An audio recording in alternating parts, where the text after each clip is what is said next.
जेव्हापासून राहुलने माझे आयुष्य सोडले, तेव्हापासून मलाही मुलांचे दिसणे तिरस्कार वाटू लागले आहे.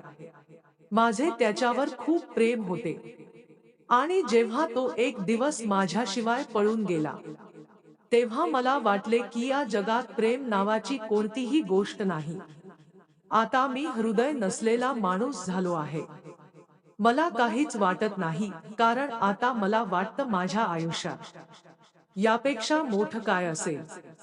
त्यामुळे आज आईवडिलांच्या सांगण्यावरून मी मुलाशी लग्न करण्यास होकार दिला. पप्पांनी मला त्या मुलाला एकदा भेटायला सांगितले. मी नकार दिला, कारण एवढी वर्षे त्याच्यासोबत राहूनही मी त्याला ओळखू शकलो नाही. मग एका छोट्या भेटीतून एका महान पैगंबराला कसे ओळखणार? पण मुलालाही मला भेटायचे आहे. मी त्याला भेटायला तयार झालो. खरे सांगायचे तर आता मला काहीही फरक पडत नाही. रात्रीच्या जेवणासाठी भेटायच ठरवलं. पप्पा आणि आईची इच्छा आहे की मी त्याला भेटायला एकटे जावे. जणू मी मेला आहे, मला आता काही फरक पडत नाही. हातात जे आले ते परिधान करून तिथे पोहोचलो. तो माझी वाट बघत बसला होता हे मी पाहिले. मला पाहताच तो माझ्याकडे आला आणि माझे नाव विचारले. मी जाऊन त्याच्या समोर बसलो. त्याच्या डोळ्यात चमक आली होती. पण ही चमक मला माहित आहे. प्रत्येक मुलगा पहिल्या भेटीत हे दाखवतो. राहुल मला सोडून गेला, पण त्याने मला आयुष्याचा मोठा धडा शिकवला. मुलगा माझा चेहरा खाली पाहून मला विचारतो, काय झाले? सर्व काही ठीक आहे का? मी पण त्याला उत्तर दिले की माझी थोडी तब्येत खराब आहे. मग तो म्हणाला, आज मला भेटायला का आलात? आम्ही अजून कधीतरी जेवण करू शकलो असतो. तो छान गोष्टी सांगत होता. पण आता मला चांगलं माहित आहे की चांगल्या गोष्टी मुलांमध्ये किती लवकर बदलतात. मी त्याला म्हणालो, नाही मी ठीक आहे, काही हरकत नाही. माझ्या आवडीचे जेवण ऑर्डर केले. मग अचानक तिला कोणाचा तरी फोन आला आणि ती फोनवर बोलली. तेव्हा मी ठरवले की आता मी तिच्याशी लग्न करणार नाही.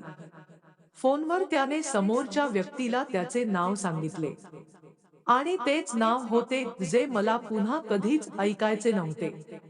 त्याचं नावही राहुल होतं. मलाही आश्चर्य वाटले.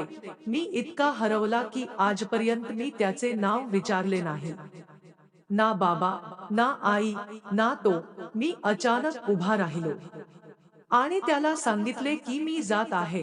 माझी तब्येत खूप खराब आहे.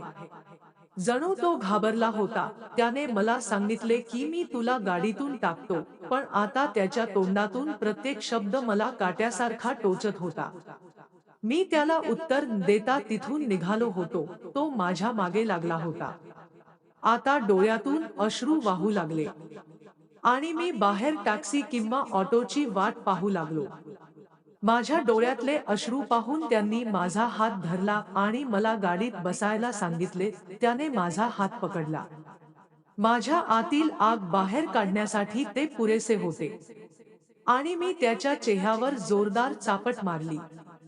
तो जणू स्तब्धच झाला होता आणि मग त्या राहुलचा राग या राहुलवर निघाला आणि मी म्हणालो, पोरांनो, तुम्ही स्वतःला काय समजता? तुला जे वाटेल ते करशील का? तुला जेव्हा वाटेल तेव्हा तू कोणाचा तरी हात धरशील. तुला वाटेल तेव्हा तू न कळवता पळून गेला.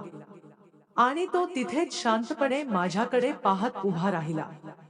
टॅक्सी आली आणि मी बसलो आणि तिथून निघालो. येताना मला त्याचा चेहराही दिसला नाही.